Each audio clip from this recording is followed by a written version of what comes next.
The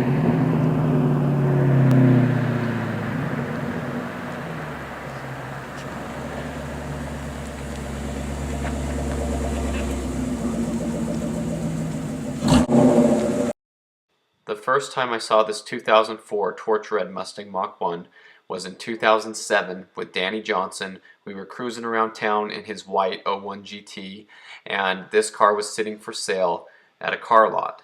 And it was traded in for something, and we went and looked at it, and it was a beautiful car, low mileage, very nice condition. It had the SLP exhaust, it even had louvers on the back, and no hood stripe. And we were looking the car over and thinking, wow, where did this one come from? Because we knew of a couple red Mach 1s in town, but this one we weren't sure if it was one that had been here the whole time, that was sold new here or not. But anyway, we were looking over the car, and the salesman came out and he was asking us about it and seeing if we were interested in buying it. And we showed him the '01 GT and said, yeah, we're into Mustangs. And I didn't have a Mach 1 yet. My brother didn't have a Mach 1 yet. You know, this was really cool to see. And I remember looking at the gauges on this car and seeing the RPM with the tach that goes almost to 7,000 RPM for the red line and thinking, wow, there is so much power behind those gauges. I remember thinking, man, if I were in that car, I would just be so excited. I bet that car is so fast. And really powerful too, because I really hadn't driven anything that fast. I did drive an '01 Cobra convertible that belonged to my friend's uncle, and it was pretty cool. I didn't really get on it really hard with that car, but anyway, a 4-valve, you know, with the tach that has the numbers in the same place as a V6, but where the red line is actually a little bit farther down at the almost 7,000 RPM range, to me just seemed like a really powerful, fun car. Now the salesman said, the guy who sold me this car, or traded it in, he told me, don't you let anybody test drive that car unless you think they can handle it, because this car has a lot of power. Make sure they have money in their hand if they come to test drive this car. Don't let them drive it otherwise. So the previous owner, he probably cared about the car a lot. I think he recognized what it was. And remember back in '07, you know, the Terminators were out, the GT500s were just coming out, and there weren't a whole lot of people that had Terminators or GT500s yet, though. Those cars weren't very common. So a 300 horsepower V8 Mustang was still a pretty potent car for 2007. And so we looked the car over, and while we were there, we noticed that there was a guy in a Jeep driving back and forth, staring at us. And he was actually a younger guy. He was a teenager, and he saw the Mach 1 sitting there, and he saw us with the white GT there. And the salesman said, oh yeah, that guy in the Jeep, he's been in here trying to finance this Mach 1. He really, really wants it. And so he probably thinks that you guys are interested in buying it and that you're going to buy it out from under him. So he looks like he's really nervous. He's just waiting to hear back from the bank right now. And so we said, well, right now we're not really in a position to buy it. It was like 16 or 17,000, I think, is what they were asking for it back then. And we were like, yeah, it's a beautiful car, but you know, we just got the GT, and I was looking around at other Mach 1s, but I wasn't able to buy one yet. And so we were excited, and you know, we thought it was a really cool car, and that kid was looking at it, you know, and he looked like he really wanted to get the car, and that we were making him nervous. But anyway, what ended up happening was he did buy the car. That kid bought the car, and he took care of it for a little while. And I remember I saw it up ahead when I had my blue Mach 1. He was going to in and out. So I caught up to him. I could see the louvers in the back. I drove up and I caught up to him, and I followed him into in and out, and he went through the drive-thru, and I just parked in the parking lot right there facing the drive-thru. So it was like the front of my Mach 1 was pointed directly at his door. It was just right close, almost as if we were parked next to each other. I walked over to him with his window down, and he was with his girlfriend. And I remember looking into the car, noticing that it looked like it had a really short shifter, and also admiring that it had the interior upgrade package, because I was still in the process of gathering those pieces for my blue Mach 1. And I was just like, hey man, you know, and I pointed at my blue Mach, and I said, I got one of these too. These are really cool cars. And I thought about telling him that I was there that day when he was going to buy the car, but I just thought, whatever, you know, I kind of gauged whether he was interested in talking or not. And I could tell he was kind of excited about it, but you know, he looked at my blue Mach and was like, oh, so is that a Mach 1 too? And I was like, face palm. Oh my gosh, if you don't know, it's parked right there. It's got a freaking stripe on the hood and everything. Like, you can't see it. Like, that's Mach 1. You have one of these. I guess his didn't have a hood stripe though, so maybe he didn't recognize it or didn't know much. But anyway, I could tell he was with his girlfriend and he probably didn't want to talk much, so I was like, okay, cool, see you around, and I left. Well, over the next few years, I saw the car parked at Domino's Pizza, and so the kid worked at Domino's, and I would see it, and every time I drove by, I'd always kind of look through the parking lot and see the car. It was always parked in the same spot. And I even remember driving around it once in my Mach, because I had Flowmasters on it, and I really wanted the SLPs, and I saw that he still had the SLP kit on his car, and you know, I was even interested in buying it from him, and he didn't care, because the car was now starting to sit there really dirty. Like, every time I saw it, it was never washed. The exhaust pipes were filthy, never polished up or anything. And I noticed that the paint was starting to fade a little bit on the bumpers. And the worst part was, being a filthy car like it was always dirty, and I saw it driving around town with the Domino's box on the roof. You know, the light up sign they put on the roof with magnets or however they attach them. And it was driving around town all the time filthy, and I'm like, oh man, that box is probably scratching the crap out of the roof. And so he didn't seem to care for it anymore. And so I saw that he had posted it for sale on Craigslist. And so I gave him a call and I started talking to him a little bit about the car. And I had my blue Mach already, so I wasn't really in the market, but I was talking to him a little bit about the car. And he wanted a decent price for it. And he asked me about if I thought that was a good price, because I told him I had got mine recently. I said, yeah, you're pretty close to the price. But the car was for sale for a long time. It didn't sell. And then one day I was at a dealership where my little brother worked, he's had a lot of F-body cars, he's into cars too. And I was at the car dealership where he worked. It's a big major one in town, brand new. It's a Chevrolet, Cadillac, everything, all brand new stuff. And that Mach 1 came ripping around the corner. And I noticed that it had the dealership plate on the front, like what you see here. And the lot tech was ripping that car around the parking lot, going really fast in small spaces and revving up the engine, and it sounded really good. Like I said, it had the SLP exhaust on it. And so the lot tech pulled up by my brother and started talking to him, and he said, yeah man, this Mach 1 just got traded in. It's really awesome, it's loud, it's fun. The kid who had it traded it in for a family car because he got his girlfriend pregnant, had to get rid of it, and whatever. And so I was looking the car over and thinking, oh man, it's still in pretty good shape, and man, I'd like to get the exhaust off that car, because I bought an SLP Loudmouth 2 kit from my Bullet, and I wanted the ones really bad that this car had, but obviously I can't trade parts off of it. It belongs to the dealer and everything. So I remember thinking that though, and thinking how bad I wanted those Loudmouth ones on it. And so I saw the car parked for sale for a little while, and next thing you know, my friend said that he bought the car. So if we zoom out here, you can see that's his Mustang GT. I believe it was a 2000, and they added the hood scoop. And so this friend of mine had a few Mustangs before. He had this GT, and before that he had this yellow 95 GT 5.0. And this was the first time that he met Danny Johnson. So he was filling up, getting gas in that GT, and Danny saw him in his red Mach 1, and Danny turned in and pulled in and started talking to him. And they instantly became friends, and what we would do is we'd always leave notes on Mustangs or muscle cars, and we'd invite them into our Facebook group and say, hey, we love muscle cars, come be part of our group. We like to meet up and go for cruises and stuff. And so the group was starting to grow. We had about 100 members in this group. And that's a lot for a little small town where we are. So anyway, this was the first picture that my friend had taken of Danny's Mach 1 and his yellow GT together. And later he reposted this picture. And he said, this is the day I met Danny Johnson. I was filling up my old yellow 95 5.0, and he was stopped at the light, and I guess the yellow caught his eye, and he flipped around and came and talked to me and invited me to the group. At this time, that was the first Mach 1 that I've ever seen in person, and I fell in love with it. And now I own a Mach 1. And so obviously he was going to have to sell his GT to make this work, and he did. But at one time he had the GT and the Mach 1. And it was really fun, and we got along. And so here's his Mach 1. The first thing he did was he took off those louvers that were on the back, and he sold them to somebody else, and he bought some black FR 500 wheels for the car. So the car looked pretty good like this, still didn't have a hood stripe. This is one of the favorite back roads we like to go on, and cruise around. And so he really loved the car, took it on top of the parking garage to take pictures, took it to the temple for the Church of Jesus Christ of Latter-day Saints. Beautiful place in town to take pictures. Sand Hollow Reservoir. This is a beautiful place.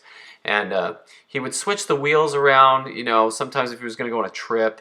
He added headlights to it, some HID headlights that the car really need. And so he would do little upgrades to the car that really helped out a lot. This is another picture of him just at the gas station, you know, with the car in the reflection. Just really happy to have the car and taking pictures all the time. Now these ices are something funny that we would do. Cotton candy chaos was like what we'd do in the summer. We'd go get those ices. And when spring would come around, we'd always go there and get those, take pictures with our cars with them and stuff. Here's a little burnout picture under the bridge. He did that with brand new Mickey Thompson drag radials. And this little area here by the bridge, the overpass, is where we go to take a lot of pictures. And this is where we took a big car club picture. And it was really fun to meet there. It was a nice shady place. It gets really hot around here, over 100 degrees in the summer a lot. And this picture was actually taken that same day that we were there. This picture was featured in 5.0 Mustang magazine when Danny Johnson and I were in the back of the magazine underneath the owner section. They actually used that picture and had a cool thing in there about fortunate twins. So that's really cool. And it was pretty desolate, so you could walk up on top of the overpass and take pictures. That's how we got these shots. This is actually my friend's blue Mach 1 and my Bullet doing burnouts right next to each other and having fun. Man, that was a great time. And like I was saying, underneath the overpass there was shade so we could hang out, get cold drinks, we could get fast food and take it there and just have little car meets. And it was pretty desolate. Nobody ever went there. So here in the picture you can see it's still missing the hood stripe, but the car looks pretty good. It's cleaned up pretty well. Something else we would do that was really awesome was go up to the old airport for the races. The old airport is located on top of a mesa in our town. Practically my whole life growing up, I was up there at the airport because my parents had a flight school and they taught up there, and we were always up there hanging out at the hangar. My mom called us airport bums. I learned to ride my bike up there between the hangars. It was a really peaceful, quiet place. I used to roll old airplane tires off the side because this airport is actually located on top of a mesa. It's very, very high up. It's like you're on top of a mountain, and it's a beautiful place. The sun is so bright up there, and it's very quiet, surprisingly. The city's all around you, but you're up on top of a mesa. And so the Bullet was on drag radials in this picture because I had been racing that day. This is me coming back into the pits. And if you look closely, little side note, that's my grandpa's house back on top of the hill. That's a hill that overlooks part of the city, and the house is shaped like a castle. And I, as a young boy, along with Danny Johnson, we had to dig the lines for the water, power, and sewer that went all the way down the side of that hill because you couldn't get heavy equipment up there down the other back side of that hill. So that's just another little funny thing to see in this picture of my Bullet. You can see my grandpa's old house back there. And so this was one of our favorite places to go because they moved the airport somewhere else, and this area was all open, and the city owned it now, and they actually let us do some drag racing up there. So I was part of a college project that got to get the drag racing set up there. We had to have an ambulance on site and porta potties and all sorts of things. But anyway, one of the things we loved to do was go up there. So here's some pictures of my Bullet up there at the races. That's me working on it when I had a coil plug go out. But here's the car cooling down. So here's some of the pictures of the Bullet there and some of my friends' cars as we're up here at the races. This GT, 96 GT or 97 GT was one I did a story about with a 5.0 stroker, the same cams as the Bullet. There's the Bullet parked by an SS Camaro and my buddy's Mach 1. And here is my friend's Mach 1 in the middle, the one without the hood stripe. And I did do a story on that other Mach 1 on the right there that has the center of the hood painted black. He was also in the big group picture if you caught that earlier. But anyway, so here are some of the pictures of my friend's Mach 1 up at the races. It was an awesome time. So here he is going up against my buddy's purple RT Challenger automatic, and I believe he beat that Challenger pretty good. And here's the lineup of all the cars. My buddy's supercharged GT, my Bullet in the background there. My blue Mach 1 parked up there also on the sidelines. You could have kind of a car show. Bullet parked in the cooling down area. Another picture of my friend's Mach 1 by that Challenger again, and the Mach 1 by a 3-valve GT. And here it is again cooling down over where the tech is, where the cars can all wait for their turn to race again. And this is on the return after the race, coming back down the taxi strip. And so it was just a really awesome place to be with a lot of car people. It was really fun. I loved being up there. It was bright. It was nice. It reminded me of when I was up there all the time when it was an airport. Sadly, they closed down those races and they tore up the drag strip. But anyway, here's a picture of his Mach 1 over at the mall. That's Danny Johnson's G35. This is my friend's GT going to visit also when he was at the mall. So he would work at the mall and he had his car parked there and we'd always come and visit. Interesting side note, that '03 GT convertible had really low miles on it, in the 30,000 range, and those Bullet wheels that are on that car actually ended up on my Bullet eventually, and now they're on Danny Johnson's white GT. So that's just kind of a cool little side note as I look at that car and remember. And so here's a little collage he made of an old Mach 1 and his Mach 1 and how he likes the similarity. There's my blue Mach with his at night. And now we did get around to putting the hood stripe on it. And he had Danny Johnson help because Danny Johnson had messed up a couple of those hood stripes when he was getting them on his Mach 1. He had it absolutely perfect, and then at the very bottom it would stretch on the little pinstriped area of the hood stripe, and it just had to rip it off and throw it away. And he did it a couple times, and so when my friend said he was ready to put a hood stripe on, he asked Danny, hey, can we do this together? Because I know you're really good at this. And so they helped each other and they put the stripe on. If you saw my video about the Terminator Cobra that was parted out and the rest of it was chopped up into pieces and scrapped, you'll remember that the car was found in a storage unit and the pieces were everywhere. And the guy who was in charge of cleaning out the storage unit, who was given what was inside as just a trade for his labor, he was a worker there, he came up to my friend and said, hey, you want to buy some Mustang parts? Because he saw my friend had a Mustang. This is the one who had the silver GT. And that's how he actually got a hold of all these Terminator parts. Now, if you look at this picture, you'll see all these Mustang parts, and that's what we're getting into next. Is that trunk lid actually ended up on my buddy's Mach 1. You can see here a red fire trunk with a Terminator spoiler on the torch red Mach 1. And so you'll see it on and off in some of these pictures. He had put it on and took it off, and he traded it around a little bit and did things with it. But he ended up actually selling it to a guy who had a comp orange Mach 1, and they put it on a Greyhound to be shipped on the bottom of a Greyhound. And when it got there, it was broken in half completely. So that trunk lid and spoiler are no more. But like I said, you will see it in other pictures like this one. I really like this picture. This is my old house, and this is what it always used to look like. Mustangs everywhere, Mustangs in pieces, always working on them, wrenching, everything. Now, the black Bullet in this picture I bought because the throwout bearing was seized to the input shaft, and they were selling it cheap. The guy was a waiter in Las Vegas. He had to get rid of the car. He had a title loan on it. I went down, paid off the loan, bought the car, brought it home, and my friend who has the red Mach 1 decided he wanted to buy the car from me as his new daily driver. And so I have a story about this car. Basically, I gave it to him for what I paid for it. I took a couple of things off it for my Bullet, like I traded the seats and some things. But anyway, that's a different story. And so he bought the car, and it was really nice. I helped him change the clutch. We did it all at my house. We changed the fuel pump when it went out at my house again. We did the clutch on his red Mach 1 as well, and we did the clutch on his white Cobra later. So I helped him a lot. But anyway, this picture is really interesting because that black Bullet had a 373 ring and pinion gear in the rear end, and he wanted the 373s in his Mach 1 to try to get it to go faster at the drag strip and be a faster car. So what we did was we decided to go ahead and swap axles right there in my driveway. And so this is a picture of the black Bullet with the 373 axle getting swapped over with his Mach 1 that had the 355 stock axle on it. And you can see over there, there's my blue Bullet peeking in the corner. It had heads and cams, right then, the built engine, no supercharger yet.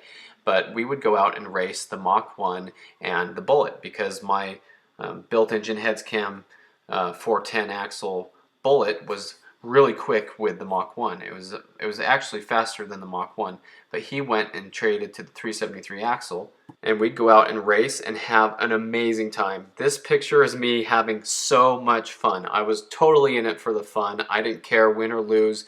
In this picture, I had actually lost a few times to his Mach 1 with the 373 axle now. That just shows how much fun I was having. I didn't care either way. I just wanted to go have a good time. And so that Mach 1 with the 373s would just pull ahead of me by about half a car, maybe a car, and I just couldn't make it up. And it was like that time after time after time. So I said, there it is, the 4-valve with 373s is still faster than a cammed 2-valve with a built engine and 410 axle. Now, what I like about this picture, as you can see through the tint in my back window, there's the Mach 1. That's him trailing me after we had gone out and done some pulls on a nice area down in Mexico. But it was an absolute blast. And then he said, hey, let's go to the drag strip. I want to race the Bullet at the drag strip. And so I was always going to the drag strip and the Bullet. I was totally ready, and that was kind of my turf. I've logged several passes at the drag strip. I think I could do really well there, so we went there to race. So here's a picture of us in the old Shelby Museum parking lot. This was right by the drag strip in Las Vegas. We would go down there and take our tires with us and use the jack, and we'd switch our drag radials on there so we wouldn't drive so far on them. And so here we are at Las Vegas Motor Speedway at the drag strip in the pits area getting ready to race. And we did several runs, and for whatever reason I was in the right lane and it kept red lighting me. So a lot of races I didn't even go. I just kind of waited, but this was the cleanest run we had between the two of us.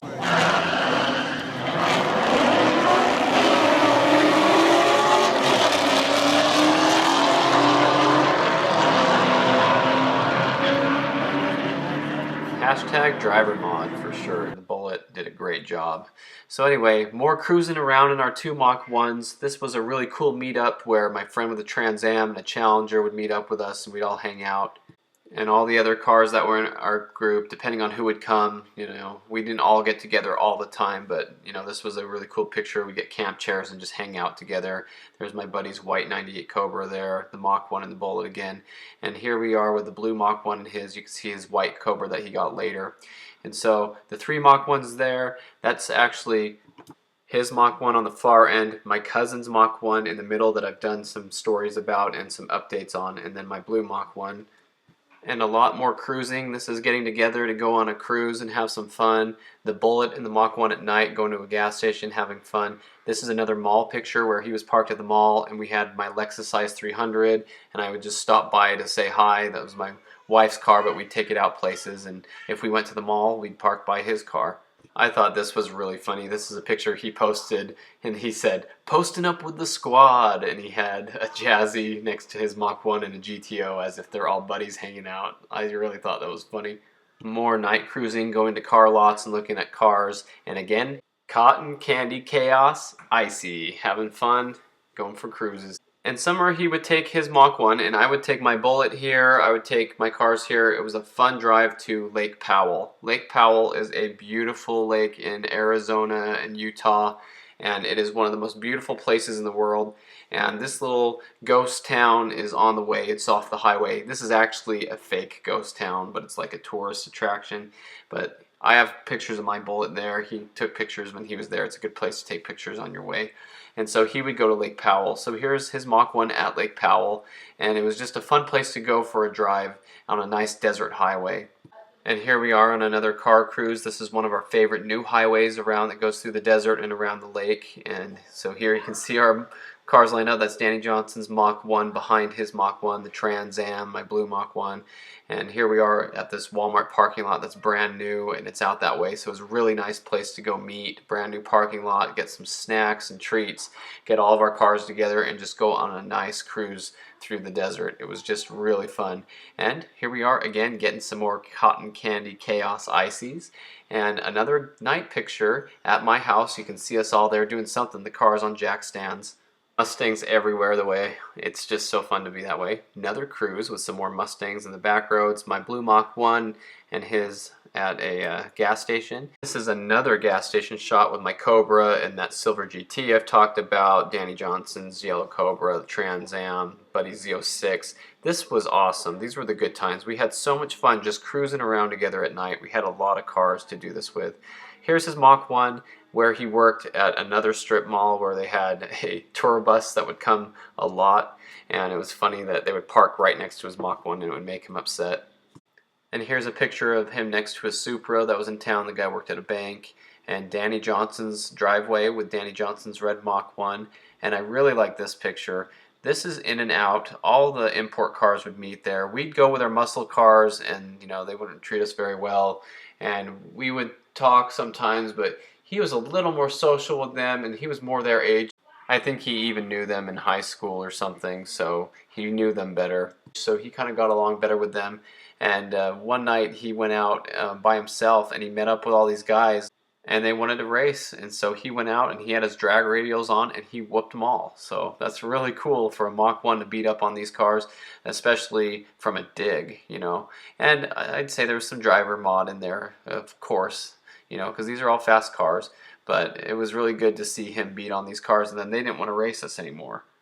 And so here are a couple more really nice pictures of the car. He did decide that he wanted to change the shifter up. I told you how in the drive-thru it had a really short shifter. And I think he went from the B&M to the MGW.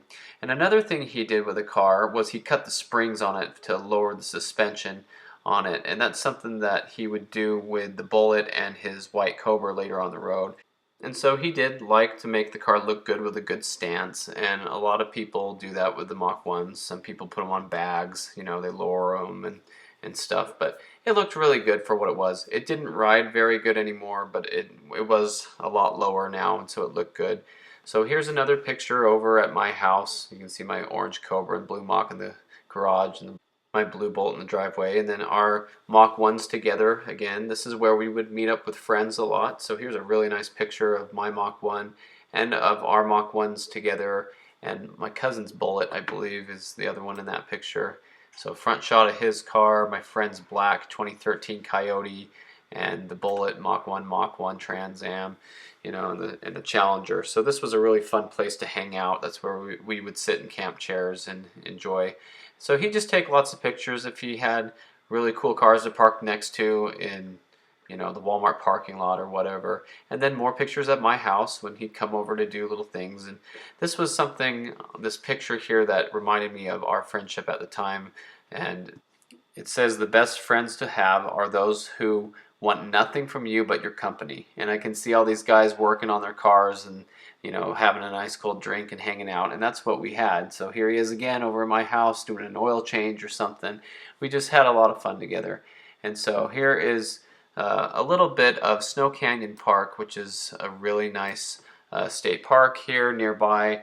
And he went with Danny Johnson and with my friend's blue Z06, and they went up there to take some pictures.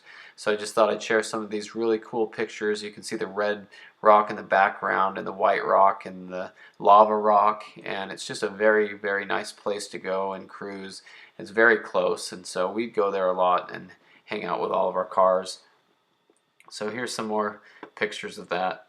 And it really seems that when you're cruising around, you just can't take enough pictures. It seems like everything you see is a great photo opportunity, and it's really fun to take pictures, and they never really turn out as good as you hope they would. But these are some pictures of him cruising through Snow Canyon Park. And I've gone there quite a bit too. I really enjoyed driving there. And so the parkways nearby are really clean and really nice too. So here's a picture where he took the spoiler off. He decided to plasti dip it, but he also decided to see what the car would be like wingless. And I know a lot of people have that debate. Should you take the spoiler off of Mach 1? And some people say, no, it's matte black. It matches. It's supposed to be. But I know his was starting to fade, and so he would plasti dip it and see if it would come back a little bit. But it looked better with it on, even if it didn't look very good. As far as the condition of the paint went on the spoiler. Like, I'd rather have the spoiler on and not look perfect than not be on it. And this picture is really cool because he's parked next to another red Mach 1 that's in town, which I've known since the guy bought it almost brand new. He bought it in California. I'll have another story on that car soon. So he also traded the headlights out on this car quite a few times. He had the different kinds. He had the stock, smoked, and then the clear reflector ones. And so the car saw different headlights, and it was just something that really changed the attitude of the car. And these pictures are over kind of by where his parents lived. Still, you could see the beautiful landscape in different areas. There was just so many places to take pictures here.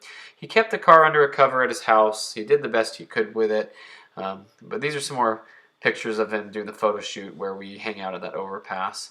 And then more pictures here of it just in his driveway. Another one down at the drag strip. And here are a couple more pictures of it with the black bullet that he had purchased from me and that we worked on a little bit. So he was really happy to have the two cars at the same time. And you know, his Mach 1 was obviously an awesome car. And one time he met a guy with a yellow Mach who became a friend of ours, and I'll have a story about that car later. At Danny Johnson's house again, this is where the story will change a little bit. So he was always at my house, hanging out, having fun. He got a Terminator as well. Then he decided he wanted to sell the Terminator, and for whatever reason, he decided to get out of the Mustangs for a little bit and get a Corvette and stuff. And so this is now about when the car changed hands.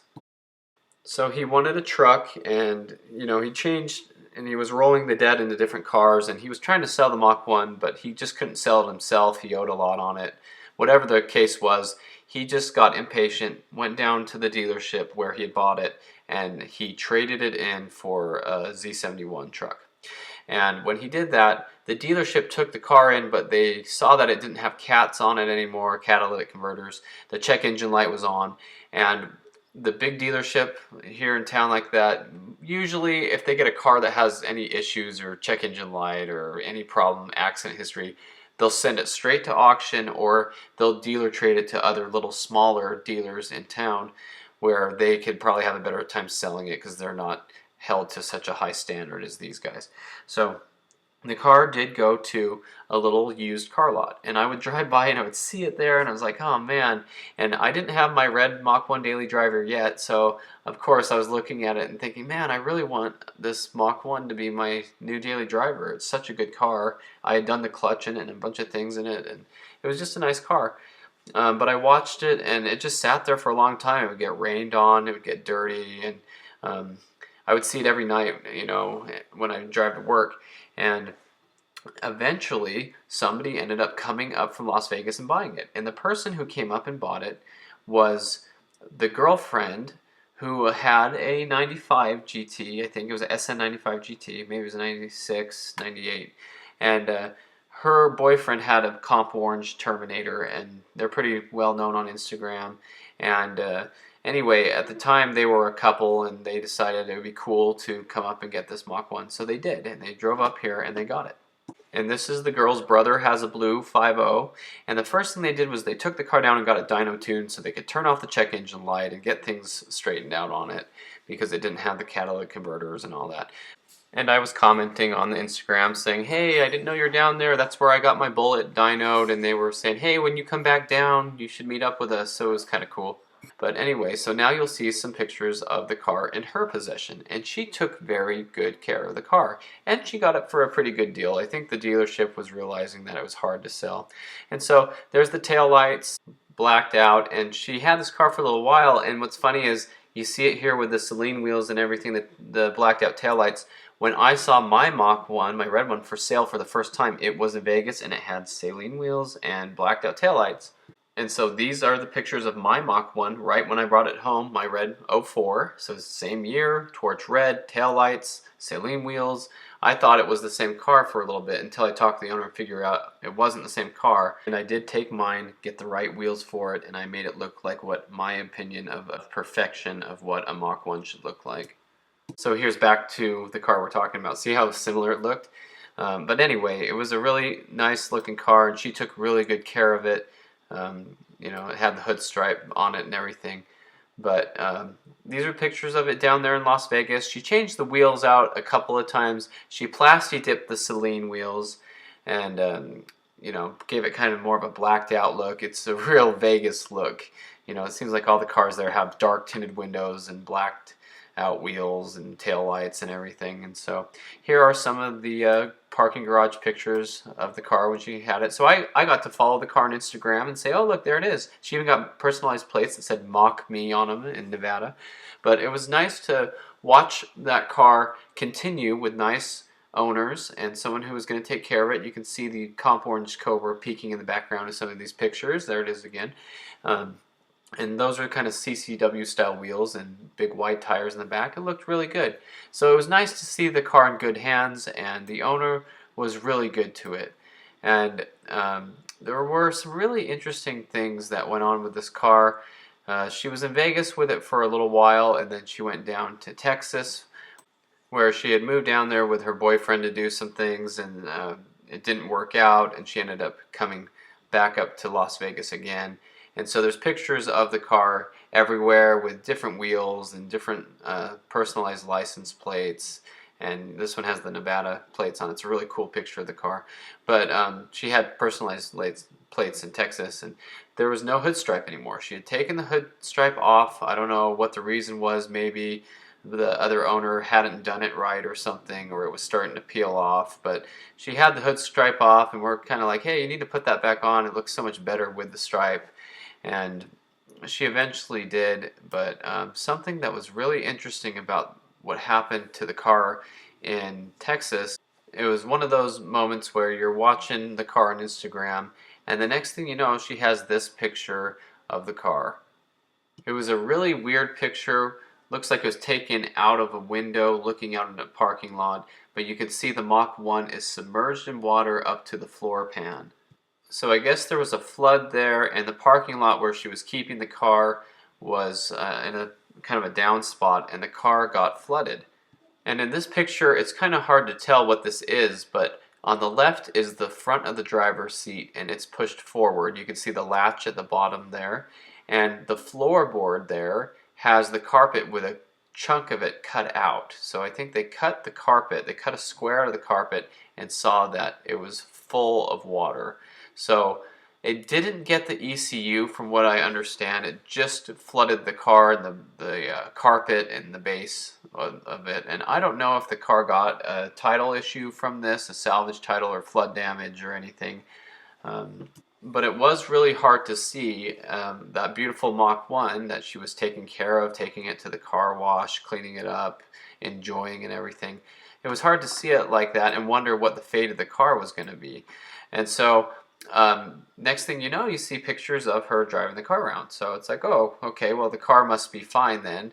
And I don't know whether there was anything reported to it on that or not. And she would post some things about the car and not having it for a little while and wanting it back. In this picture you can see the plasti dip spoiler, how bad it was starting to look. And the paint was still good, but it was fading, kind of pink, and I know sometimes the pictures don't pick that up. There are her personal license plate in Texas that say her Mach on them. Those were pretty cool. But anyway, the car seemed like it was still in really good shape and that the paint wasn't so bad. But she would talk about how, oh, the car's gone for a little bit, I can't wait to drive it again. And people would ask, well, what's going on with the car? And, you know, she wouldn't really answer. You know, she'd have pictures of it underneath the cover at her carport and stuff. But then all of a sudden she posted these pictures of the car getting a brand new paint job. So I'm not sure if some of the money she got from the flood helped pay for this, or maybe there wasn't money given from the flood or whatever, but that's what some people were saying is they thought happened. So now it had a brand new paint job and it looked beautiful. So the car now is definitely going to have a good life. Funny the spoiler didn't get painted though. They still had the plasti dip spoiler. But anyway, car looking beautiful. The torch red looked amazing on the car. So it was nice to see it with a new paint job and taken care of again. So these are a few pictures from her Instagram. When she had the car, she put some miles on it, and it was actually lower mile than I remembered. She posted a picture of passing 93,000 miles, which really wasn't that much. I thought the car had a lot more on it than that, especially after she had been driving it so much. But anyway, you know, the typical Instagram pictures of the bow on the horse and places downtown and washing the car with the microfibers, which is a really great thing to do once you have a new paint job, especially because you want to make sure that you're taking good care of that. And I think she said her brother bought her these floor mats, or somebody got her those floor mats for a Christmas gift or something. But anyway, and so when the car was back in Nevada, she decided that she was going to get some more personalized license plates for the car. And so she decided to go with a new plate that says Machin, and Mach, like Machin. And anyway, here's just some more really nice photos of the car that were taken.